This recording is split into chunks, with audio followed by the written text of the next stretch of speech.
எங்கள் சொந்தம் பார்த்தாலே சொர்க்கம் சொத்தி போகுமே. எங்கள் வீட்டில் பூத்தாலே பூவின் நாயுள் கூடுமே.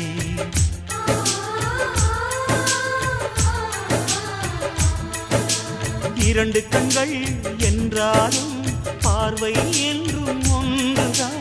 உருவத்திலே தனித்தனிதான், உள்ளம் என்றும் ஒன்றுதான். ஒரு சேவல்தான் நடை காத்தது, இந்த அதிசயம் பாருங்கள்.